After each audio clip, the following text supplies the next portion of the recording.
Great. Well, while he gets set up, our next speaker is going to be Martin Elsman, who's talking about explicit effects and effect constraints in, I don't know how to pronounce it, ReML, perhaps? Yes, can you hear me? And now the screen is on. Thank you very much. We are going to talk about reasoning about higher order effects and why this is difficult. One can ask a lot of questions about effects. Does a program make good use of memory? Do two parallel threads execute without allocation and mutation races? Are there any unhandled exceptions? Can a function mutate shared resources? So many kinds of effects, recently there has been, concretely, there's been a lot of work in combining efficient memory management with multi-threading in ML functional languages, including OCaml, Milton, and so on. And in this context here, for this work, we have been looking at in a world where we don't have a reference tracing garbage collector, but instead rely on the so-called Region-inference to make sure that we can allocate and deallocate memory in a safe way, and that is based on a static analysis. So, for instance, we can see here the dynamic ray tracing thing going on here. We want to maybe make sure that after every frame has been drawn, there hasn't been any additional memory allocated. So between frames, we kind of know that all memory is freed before we start working on the next frame. Let me continue here. So let me tell you a little bit about region-based memory management before we go into the work that this is about. So there is a notion of region-based memory management and an explicit version of that that allows really programmers to be explicit about memory, and that is exemplified in programming languages like Cyclone and Rust. And there you can then program with regions, and you can make sure that it's safe to actually deallocate these things once you decide to do so. In contrast, we can have this idea that we have a non-annotated program, a program that doesn't mention memory effects at all, but where we kind of apply an inference algorithm to insert these allocation and deallocation primitives at compile time. So in this work here, we see that here, for instance, we have memory organized as a stack of regions. So the stack grows this way. First, the first region is allocated, and then other regions are allocated. We can always pop a region from the top of the stack, and we can also allow each of these regions to grow dynamically by using a scheme where we have segmented the regions into pages, and then we can allocate and a new page in each region, and we can then deallocate a whole region in constant time, so to speak, and by using a free list.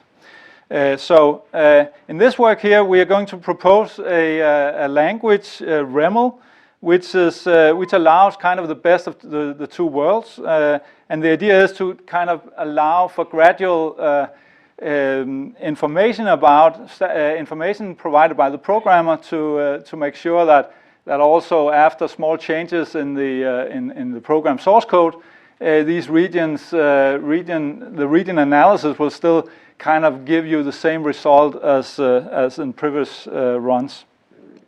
So ReML is basically taking as a starting point standard ML, and it is actually so that a standard ML program is also a ReML program.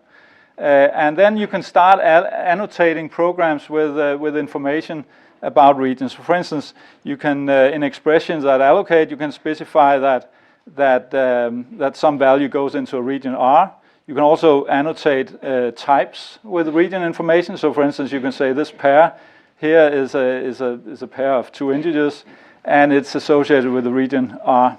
So we have this special annotation way of annotating types. And that goes up to also data types and so on. And then we have a way of scoping regions in the programs.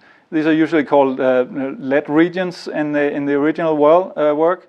But in order to make it kind of work in the standard ML context, we kind of figured out that there's a possibility of using the with keyword. So now we have a scoping mechanism with these with declarations. So you can specify that a region is kind of locally bound. You can also pass regions as parameters to functions. And then we have this idea that this possibility that we can annotate functions with on type schemes and functions with while types, which are basically, and that's another kind of, that was a free keyword again. So it was possible to actually extend and still be totally backwards compatible using these constraints on effects. So now we can reason about effects at the programming level. And concretely, the whole infrastructure here works is based on the MLKit compiler. And that is kind of full-blown compiler for standard ML. So since a standard ML program is also a ReML program, it is kind of dealing with an entire language. So a little bit about region inference to begin with. This is work back from POPL'24, and here we have in particular a version of that extended with threads. So we have this let spawn construct. So it's possible to, of course, we are taking as input to region inference a let typed language. So that means that you have to it has to be a well-typed input to the analysis, and then we have a specific way of doing region inference. And that will then annotate the program. So we will see these annotations in the intermediate representation where the analysis has figured out that it can locally bound a region, which is does not appear in the context, and also is not in the type, but only in the effect of evaluating the construct. We also annotate all allocating expressions with these at annotations specifying where values should go at runtime. So here's a simple example, and we can consider this where we have extended this region or this language with pairs and box doubles here. So doubles go into regions, and what we see here is that the program is basically just creating a pair in region row 2. And then it's projecting the second element of the pair. So region analysis has figured out that the two regions, row 1 and row 2 here, they're really local to the computation here. Meaning that the stack of regions goes something like this. So first we have a global region row, and then we allocate regions, and this is what the with construct is doing here.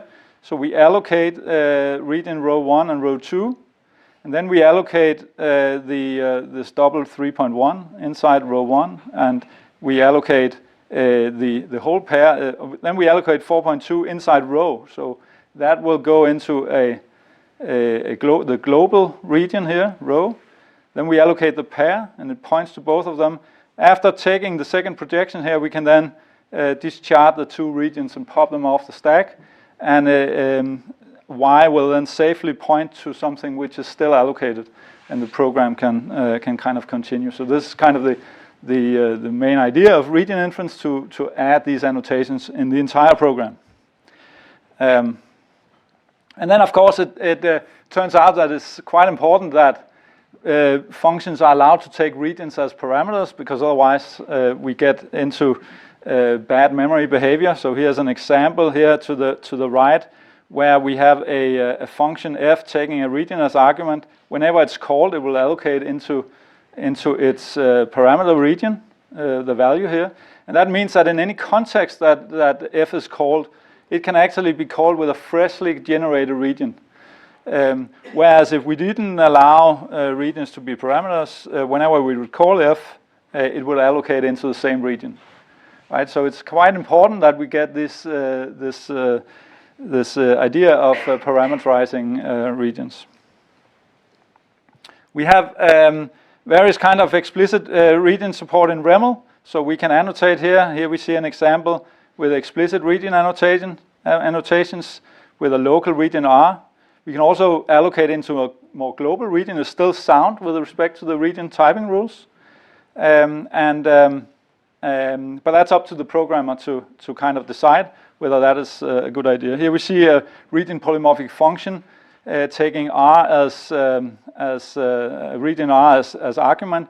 We can also see that this is gradually typed in a sense that the programmer didn't provide any region arguments down. So Region-inference will itself figure out that which region to pass to down here. That this is the region R. So that means that it's kind of easy for the programmer to add annotations and still get the desired behavior. So here we see that down is called with a local region R, and then we can this will then be local to the computation after taking the first element out of the list. Okay, we can specify things like region exomorphic functions where for instance we can copy a list into another region.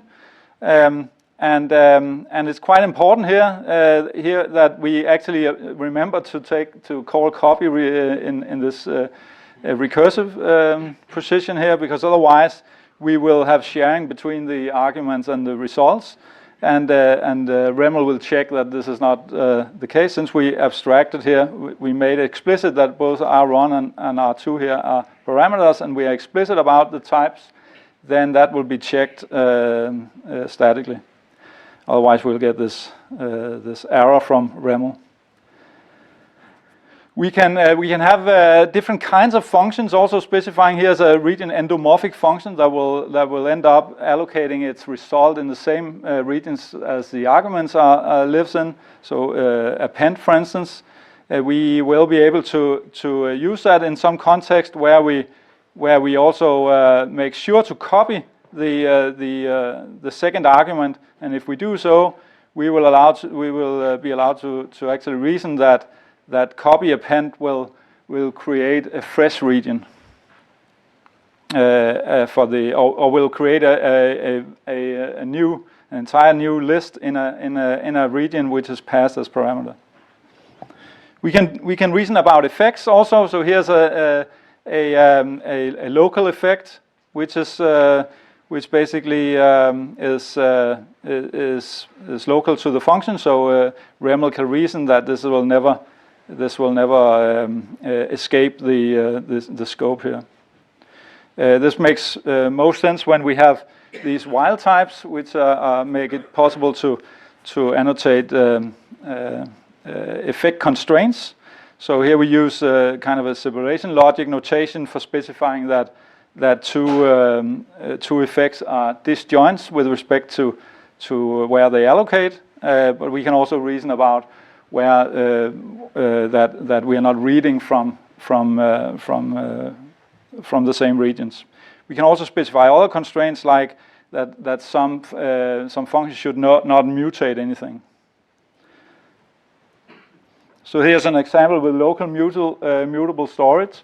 So we can perfectly well have local references, and then when we call a function, that will not have any external effect. So here there will be an error since we are updating the global ref here. But if we delete that thing, it will be perfectly safe to have local memory and deal with that. So in particular for this work here, we are doing it. We have support for parallelism, and there it makes sense to get good performance with respect to parallelism.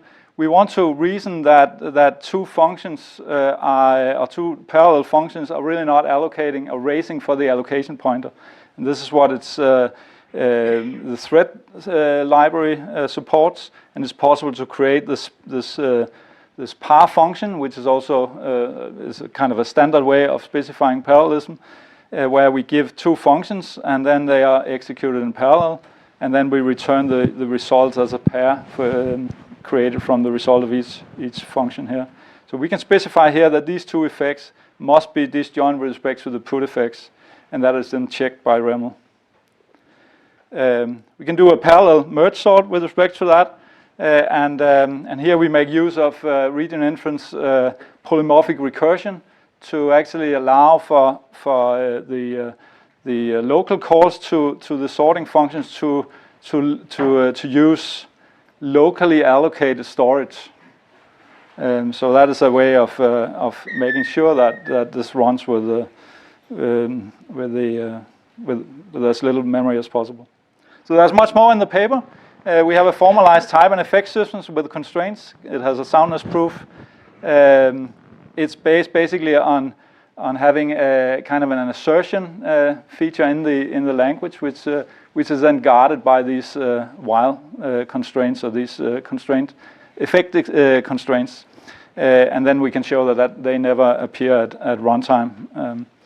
There's a rich description of the implementation, and then we show some larger benchmarks, and we also discuss extensions where we can combine the effects with exceptions and other kinds of effects. And some of that is still, of course, future work for the implementation, but yeah, and lots of related work, of course. So thank you very much.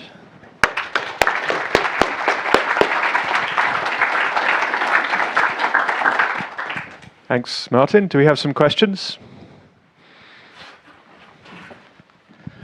Yeah, thanks, Martin, for a very interesting talk. James Noble, now creative research and programming, and I'm a recovering professor. One thing I noticed looking through this, and this sort of really interesting work, is the constraints you seem to have are just disjointness constraints, whereas things like Rust and other ownership type systems typically have an ordering over the regions. Yes. Have I missed something, or? I think you didn't miss anything. There's no outlives relationship on regions here. Everything is based on a unification model. This is something that we could consider adding, but for region inference to kind of work out, we would like to not have that being part of the inference, but maybe that can be at special points in the program. You might be able to say this is an outlives relationship here, and then region inference doesn't need to like kind of try to add those every place, but can deal with it locally.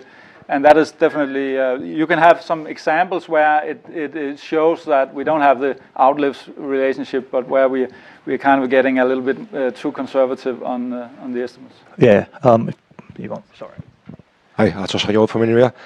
Thanks for the talk. I had two quick questions. So the first one is about the status of the region handle at runtime. Are they erased, always, never, sometimes? So the story is we have added, there's other work that also adds a reference tracing garbage collector to the whole setup, to the MLKit. For that to be kind of bootstrapping and so on, which it does, a reference tracing garbage collector needed in particular for these global regions. Mm-hmm. We also added some, generational collection and and saw the differences between adding regions and generations. It seems to be kind of dual approaches to figuring out what to deallocate.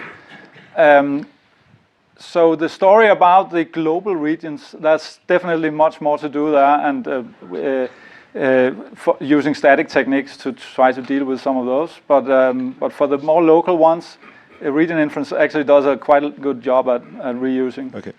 Thank you. We get the next speaker up while we continue. I was curious about the list of list type. Do you control the region for the outer list and for the inner list separately? Yes. It's very region inference will really be very. It won't join regions unless it really has to. It's very segregated kind of, And then, of course, from an optimization point of view, you might sometimes want to actually join because it's cheaper just to allocate one region than it is. But on the other hand, the lifetimes might differ. Okay, we have time for one more online question. So there's the online question is, can region and effect annotation be used to relax the value restriction?